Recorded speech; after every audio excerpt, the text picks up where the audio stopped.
a new villain is introduced this first issue, but first, the X-Men are still recovering from the Sentinel onslaught of the previous three-parter.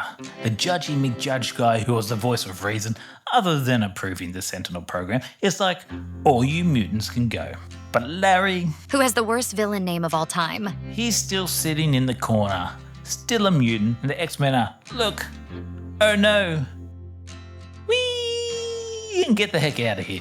While flying on their way out, Beast tells Pupil Eyes what he knows about this doctor that he read about in McWheel's records that apparently the professor trusted, Dr. Lycos. So Scott's like, no need to do any research further, let's get Alex to him pronto, because you know, Alex still has that premature energy problem, like that one touch and he's like, oh, it shot my energy everywhere and killed 1,000 people. So they drop in on the doctor and Lycos is like, okay, I'll see him, but come back tonight when it's dark and no one's around, and come alone. No, wait, bring Alex, because yeah, I need to treat him. We get a danger room scene, the X-Men reflect on the free mutants.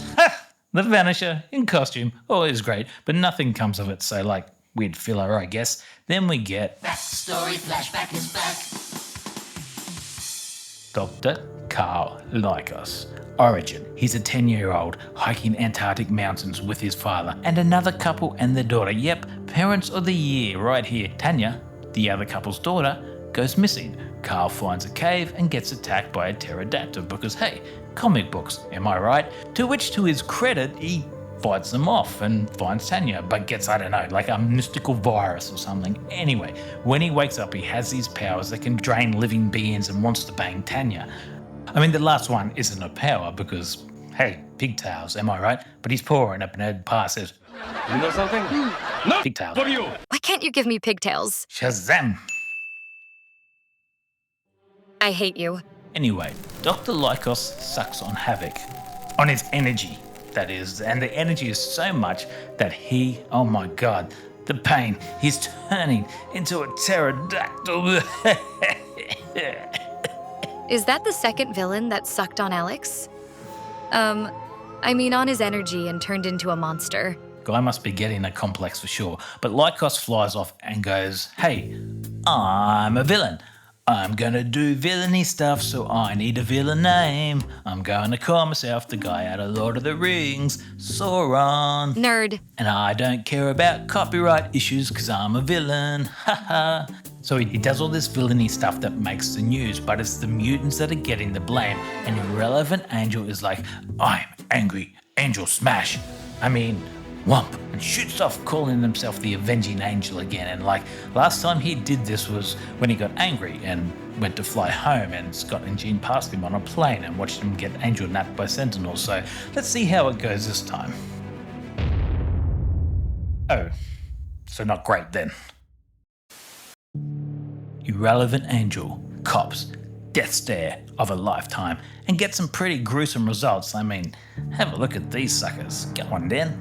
Have a geezer. Looks like your mom. Hey, mum jokes are the lowest form of wit. Just like your mum. Ha! You created me. So you're technically my mom. Damn it. But after dodging these bug alien monster things, Irrelevant Angel realizes they're also irrelevant. An illusion, so flies right through one. Oh wow. Imagine if he was solid. That would have hurt. Then he finds Sauron and is like, hey, cool costume. And Sauron's like, it's not a costume. This is all legit. And I haven't even figured out how to pee yet. And have a look at this page. Awesome. The other X-Men turn up. Token Jean gets to whammy eyes and is like, Irrelevant Angel and Sauron sky duke it out. Iceman joins in, but back at Lycos' office, Alex begins to wake up, and in a complete repeat of the living monolith a few issues ago, Sauron's power starts to fade, and he begins to look all Gumby-like. But in this last instance, as a monster, he hypnotizes Irrelevant Angel, who helps him escape, gives him manicures and pedicures after setting him off down gently. Which is good because Tanya turns up and Lycos is all like, oh, unrequited love and oh, I need to be a famous physician to marry you because your dad doesn't like that I'm poor. And her dad turns up and says, get away from my daughter, you poor scum. And Tanya's like, wah. The X-Men get back to the mansion and find Irrelevant Angel chilling out. Then he has a panic attack over Sauron's eye magic, so Beast clocks him one. Back at Lycos's office, Lorna is visiting Alex. Interesting. Yeah, kinda is, isn't it? Does Bobby know? Nope, probably doesn't, but Lorna admits feeling for him by saying the greatest power he has is over this girl's heart. Sigh, it's like watching me and Cyclops. Yeah, well, I would argue shooting energy rays that demolishes a pyramid would be his greatest power, but whatevs. But Lycos overhears him talking and is like, so she's a mutant too. Haha, well, Sauron's back. Dude needs an intervention. He goes after Tanya's father, but the X-Men are on him. They slow him down enough for him to realize that she would never be with him if he killed her daddy. So he flies back to the Antarctic to where he gained his powers. He finds the cabin they stayed in and Tanya turns up. Let's not discuss travel times here, but Carl knows what he must do and throws himself off a snowy white cliff to the depths below. I always thought Sauron was a bit of a corny villain, though my memory of him was a little faded. I mean, when most people think of him as just like a crazy pterodactyl dude, right? But I mean, he's scary, and I think the artwork has a lot to do with this, but he's downright scary. But scarier than Sauron is Dr. Carl Lycos. He's an addict that feeds off other people, but he's drawn like that high-strung meth addict that you pray doesn't come your way while they're chewing off their bottom lip. From what I understand though, this original story revolved around a vampire, but because the comics code wouldn't allow vampires anymore back then, this is what eventuated instead, i.e. instead of turning into a giant bat, he's a pterodactyl.